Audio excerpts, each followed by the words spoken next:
Assalamualaikum warahmatullahi wabarakatuh. Alhamdulillah. Alhamdulillahi wa kafa. Wassalatu wassalamu ala sayyidil habibil mustafa wa ala alihi al-siddiq wal wafa. Mari bersyukur kepada Allah. Hari ini kita masih Allah berikan kesehatan, kita bisa kembali lagi belajar. Pada kali ini akan membahas tentang surah Yusuf. Surah Yusuf terdiri dari 111 surah. Hampir kesemuanya bercerita tentang kisah Nabi Yusuf alaihi salam. Jadi Nabi Yusuf punya ayah namanya Nabi Ya'qub alaihi salam. Nabi Ya'qub punya ayah namanya Nabi Ishaq alaihi salam. Nabi Ishaq punya ayah namanya Ibrahim alaihi salam. Jadi Nabi Yusuf adalah idz qala Yusufu li abihi ya abati inni ra'aitu ahada asyara kawkaban wasyamsa wal qamar ra'aituhum li sajidin. Itulah ayat keempat. Idz qala Yusuf, ingatlah ketika Nabi Yusuf alaihi salam dia berkata pada ayahnya, idz qala Yusuf li abihi, kepada ayahnya, ya abati, wahai ayahku, kata Nabi Yusuf, inni ra'aitu, aku melihat, aku tadi bermimpi, dalam mimpi itu aku melihat, kata Nabi Yusuf, ra'aitu ahada asyara, aku melihat dalam mimpi tersebut ada 11 kaukaban bintang. Ahada asyara kaukaban, 11 bintang. Wasyamsa, habis itu kulihat juga matahari. Wal qamara, dan juga bulan. Al qamar, bulan. Lihat bulan. Jadi dilihatnya mereka semuanya itu ra'aituhum li sajidin, kulihat mereka semuanya bersujud kepadaku. Begitulah cerita Nabi Yusuf kepada ayahnya Nabi Ya'qub alaihi salam. Mendengar mimpi Nabi Yusuf, maka Nabi Ya'qub pun tahu, karena dia adalah utusan Allah, karena dia dekat dengan Allah, maka Nabi Ya'qub secara pasti tahu apa arti mimpi tersebut. Mimpi tersebut tak bagus kalau didengar oleh saudara-saudaranya yang ada 11 itu. Maksudnya yang 11 bintang tadi itu diibaratkan oleh saudara-saudaranya ada 11. Banyak Nabi Yusuf adik-beradik. Ya, ada 11 mereka. Dan matahari tersebut diibaratkan seperti ayahnya sendiri Nabi Ya'qub. Sedangkan bulan diibaratkan seperti ibunya. Mereka semuanya sujud kepada Nabi Yusuf alaihi salam. Begitulah tafsiran mimpi yang diberikan oleh Nabi Ya'qub. Ya, jadi ketika tahu Nabi Ya'qub arti mimpi Nabi Yusuf anaknya tersebut, maka Nabi Ya'qub berkata sebagaimana dalam Al-Qur'an surah Yusuf ayat selanjutnya, yaitu ayat 5. Qala ya bunayya, qala, berkatalah Nabi Ya'qub, ya bunayya, wahai anakku, la taqsus ru'yaka ala ikhwatika. La taqsus ru'yaka, jangan ceritakan. Taqsus, jangan kisahkan. Jangan ceritakan mimpimu itu ru'yaka sama saudara-saudaramu, ala ikhwatika, saudaramu yang ada 11 tersebut. Jangan ceritakan. Tak boleh. Kenapa? Bahaya. Tahu Nabi Yusuf alaihissalam akan berbahaya. Tahu Nabi Ya'qub alaihissalam bahwasanya cerita tersebut akan bahaya. Mereka akan timbul rasa iri dengki terhadap Nabi Yusuf alaihissalam. Maka dicegah ayahnya, jangan cerita-ceritakan. Fayakidu laka kaida, mereka akan membuat tipu daya kepadamu. Mereka akan membuat kejahatan kepadamu, wahai anakku Yusuf. Jangan cerita-ceritakan. Nanti mereka jahat, nanti mereka iri, kata ayahnya. Inna syaitana lil insani aduwwum mubin, karena bisa saja walaupun mereka yang 11 itu adalah anak Nabi Yakub, Nabi utusan Allah, tapi tidak bisa dihindari godaan setan. Setan akan selalu membisikkan dalam hati, akan menggoda-goda, ayo lawan saja ayahmu, ayo bunuh saja saudaramu, ayo marah.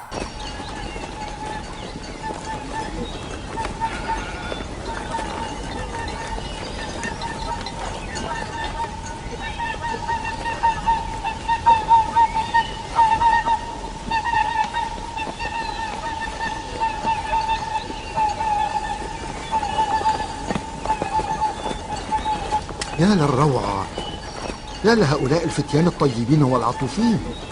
أعفيتم يا شباب، ماذا تفعلون؟ نحن نغلي الحليب من أجل الغداء. هنيئا مريئا. هلا تستسيغون ضيفا من غير دعوة؟ من أنت يا هذا؟ وماذا تفعل هنا؟ أنا من أهالي بعض هذه القرى القريبة، وأنا من الرعاة الذين يخرجون بأغنامهم إلى الصحراء.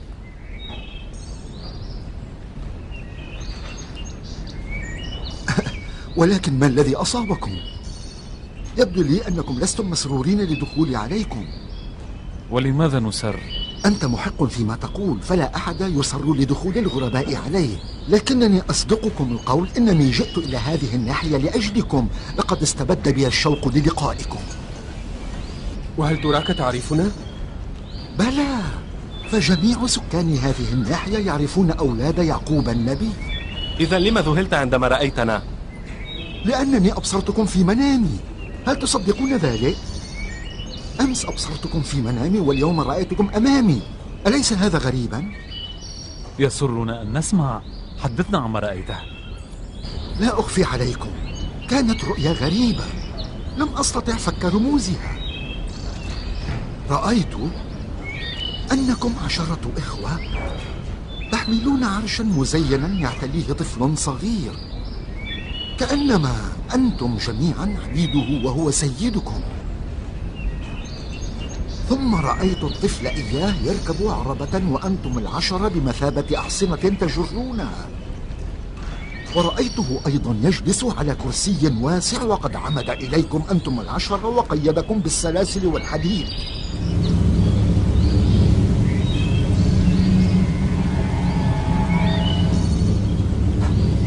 وجعلكم رعاة ومزارعين عنده. يبدو لي أن تأويلي لهذه الرؤيا أزعجكم. الأفضل أن أذهب.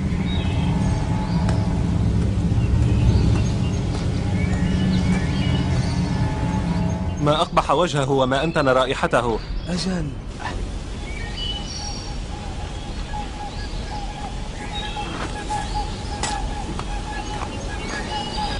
أين اختفى؟ لا يستطيع الابتعاد عنا بهذه السرعة. أين اختفى؟ لا أعلم. لعله غاص في جوف الأرض. لا أعلم من هو، لكن كلامه أيقظ شيئا بداخلي. إن رؤياه أشبه ما تكون برؤيا أخينا يوسف. Kemudian ayat selanjutnya, wa kadzalika, itulah nasihat Nabi Yakub, wa kadzalika yajtabika rabbuka, begitulah yajtabika rabbuka, Allah telah memilihmu, kata Nabi Yakub menasihati anaknya. Wa yu'allimuka, Allah juga sudah mengajarimu, Allah mengajarimu min ta'wilil ahadis, mentakwilkan mimpi. Wa yutimmu ni'matahu, Allah sempurnakan nikmat-nikmatnya kepadamu, wa ala ali Ya'qub, dan kepada keluarga Ya'qub, kama atammaha ala abawaika, sebagaimana Allah telah sempurnakan nikmatnya tersebut kepada 2 nenek moyangmu min qablu, sebelumnya, yaitu Nabi Ibrahim dan Nabi Ishak. Wa inna rabbaka alimun hakim, sesungguhnya Allah itu maha mengetahui lagi maha bijaksana. Jadi ini sajalah mungkin kisah tentang Nabi Yusuf alaihi salam. Untuk lebih jelasnya silahkan dilihat di film tersebut, tonton film tersebut supaya lebih jelasnya kisah tentang Nabi Yusuf alaihi salam. Ambil baiknya saja, di film tersebut ambil baiknya saja, setidaknya itu adalah salah satu referensi tambahan perbendaharaan pengetahuan kita tentang Nabi Yusuf.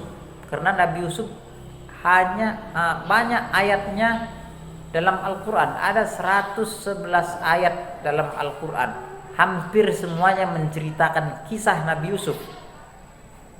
Hampir semuanya menceritakan kisah Nabi Yusuf. Nah, jadi kita sebagai orang yang beriman, kita harus percaya kisah itu dalam Al-Quran tersebut. Adapun kalau tambah-tambahannya, kita boleh percaya, kita boleh tidak. Namanya juga untuk tambahan pengetahuan saja. Ya, jadi supaya lebih jelas, kita saksikanlah filmnya.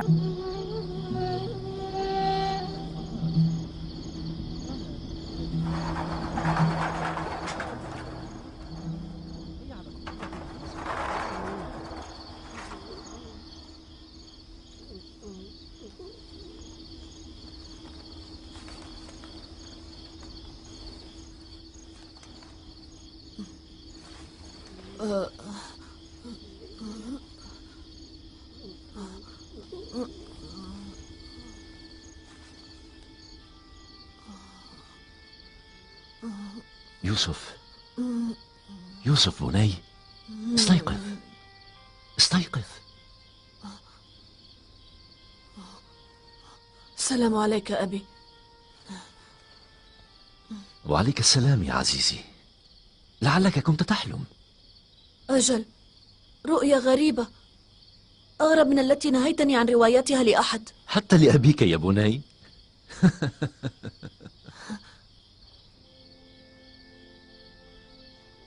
كنا جالسين على مقربة من الأغنام،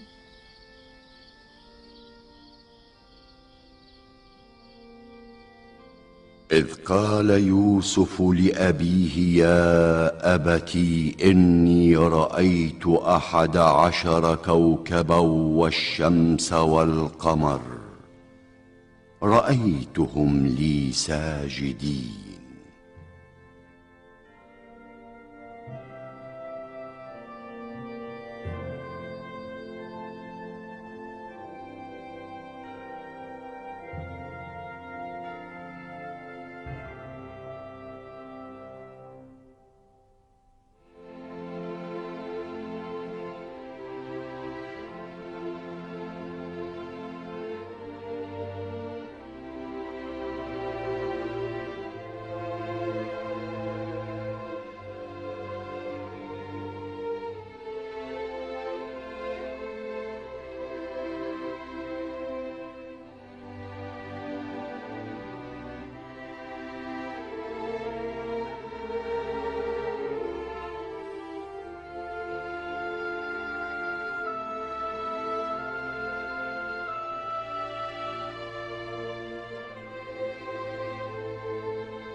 إذ قال يوسف لأبيه يا أبت إني رأيت 11 كوكبا والشمس والقمر رأيتهم لي ساجدين.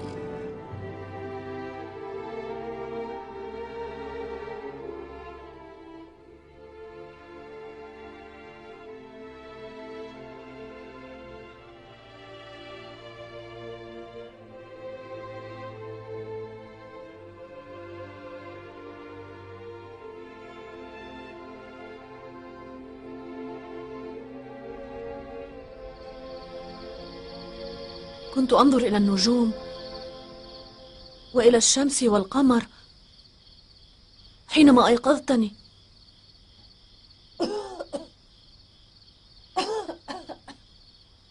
مالا؟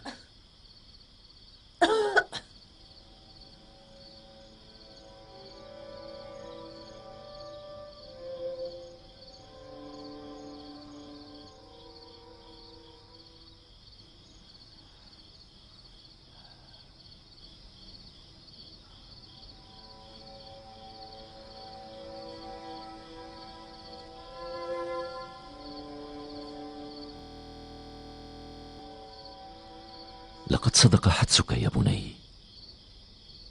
عليك ألا تروي ما رأيته لأحد، ولا سيما لإخوتك، فهم جهلة، وغرور الشباب يضرم نار الحسد في قلوبهم. لا تروي ذلك حتى لأخواتك وأزواج أبيك، وإلا أذاعوا الخبر بين الناس.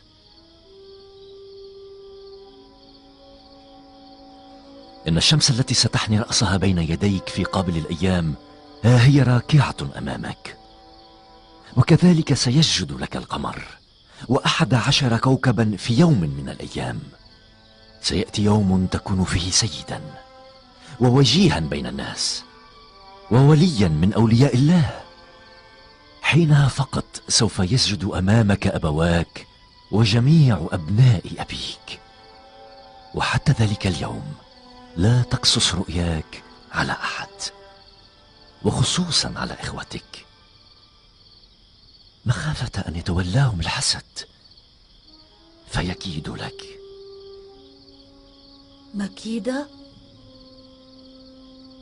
مكيدة من جانب إخوتي؟ أبناء نبي الله يعقوب؟ لا تغفلن عن مكر الشيطان يا ولدي. إن الشيطان كان للإنسان عدوا مبينا يرصد له ليوقعه ولو كان ابن نبي.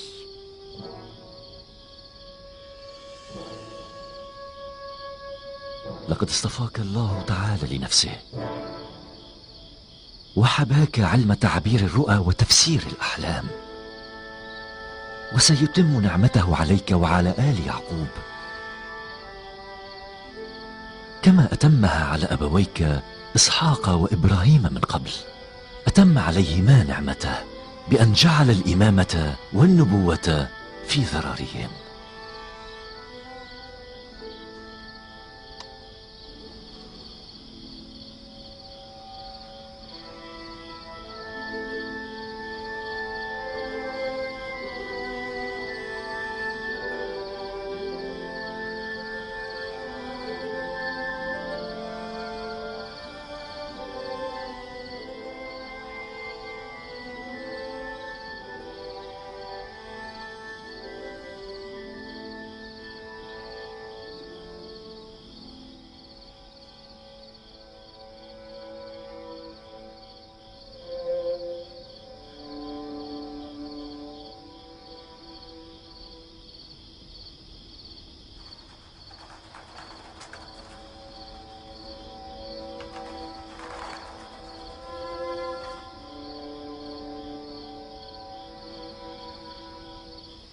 أبي، جميع أخوتي يعرفون بشأن الرؤيا. وكيف علموا بذلك؟ لا أعرف، سألوني عن تفصيل الرؤيا، فلما لم أجبهم أغلظوا علي في القول. بلها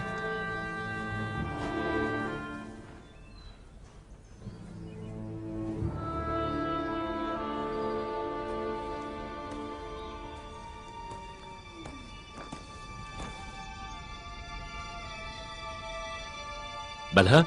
نعم يا نبي الله. تأكد لي حتى الآن أنك كنت تضرمين نار العداوة داخل البيت، لكنني أثرت السكوت آملا أن تكفي عن ذلك وتصلحي سريرتك. لكن يبدو أنك عزيمة على المضي في هذا الطريق حتى توقعي بين أبنائي جميعا.